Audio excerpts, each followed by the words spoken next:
ndaje bi mooy Sorano ak xalam. Sorano parce que Sorano mu ngi fêté 56 ans d'anniversaire et pour le xalam c'est aussi l'occasion de fêter les 52 ans d'existence. Donc à ce niveau-là ñu ngi woo ñëpp képp koo xam ne kii yow lépp lu bokk ci culture Sénégal ñor na la 1er janvier fii ci théâtre Sorano ñu ngi lay woo pour nga ñëw seetaan si nga xam moom lañ nar a def fii avec groupe bi yëpp waaw groupe bi yëpp li ci ëpp solo nag mooy naka la ñuy jokkalante ak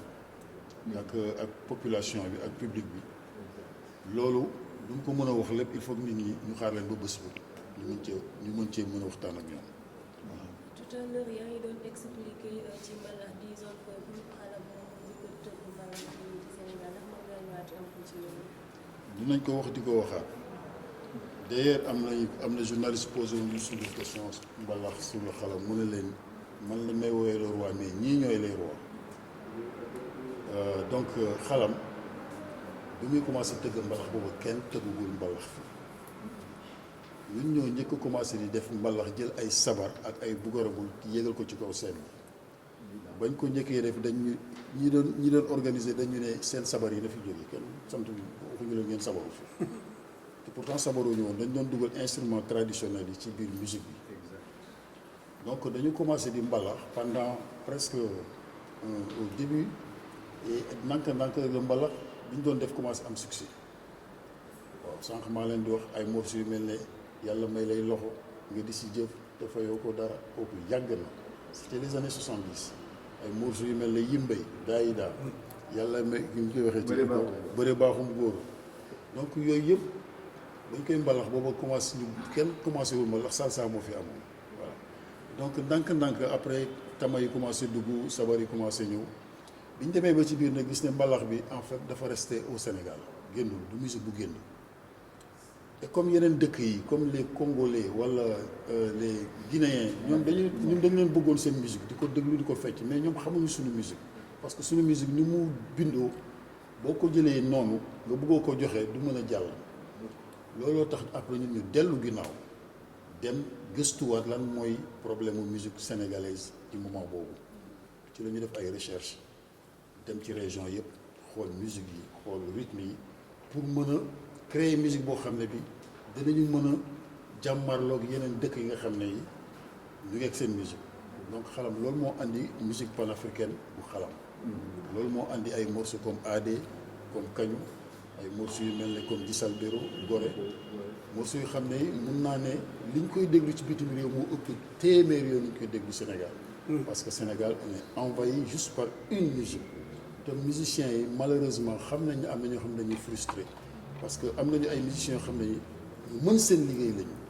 mais malheureusement mënuñu def leneen lu dul mbalax bu ñu deful mbalax du ñu lekk te loolu il faut mu arrêter pour que ñu am vraie industrie musicale maanaam mu ne industrie musicale morceau bu génn fii tey waa Guinée mën ko déglu waa Conakry waa Abidjan mën ko déglu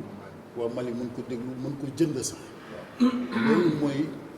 li ñu war a jublu loolu mooy suñu challenge.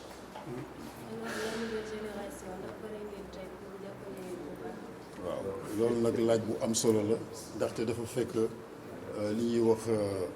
ñaan bu tolloog bu dal à partir de ce début d'année incha allah xalam am nañu benn endroit bu ñuy ubbi pour formation musicien dans notre domaine ci nga xam ne mooy suñu compétence maanaam musique panafricaine donc côté boobu à partir du mois de janvier incha allah ñu ngi commencé liggéey boobu dañuy pare installation yi rek bu ñu pare installation yi commencé def des auditions parce que tamit dañuy xool tamit ñi nga war a liggéey ci côté boobu est-ce que am nañu disposition yi et à travers ça d'ailleurs ñu ngi gërëm la mairie de Dakar parce que ñun ak ñoom ñoo signé convention boobu donc à partir de janvier 2002 bi ci loolu la ñuy nekk ça c'est un bon entendeur saluer la jeunesse. Ça c'est la nouvelle. projet yi bon boobu c'est le projet phare parce que ñun on a l'habitude de ne pas nous éparpiller parce que faire un projet d'un endroit boo xam ne bii da ngay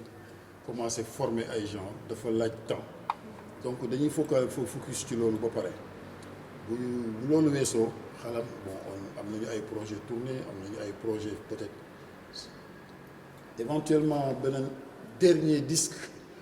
parce que bon les disques vous voyez donc mais projet bi am importance si fi may wax ak yow nii c'est l'endroit où on va commencer ñun à comme li koy gars yi di faral wax ñu jàllale joxe lenge yi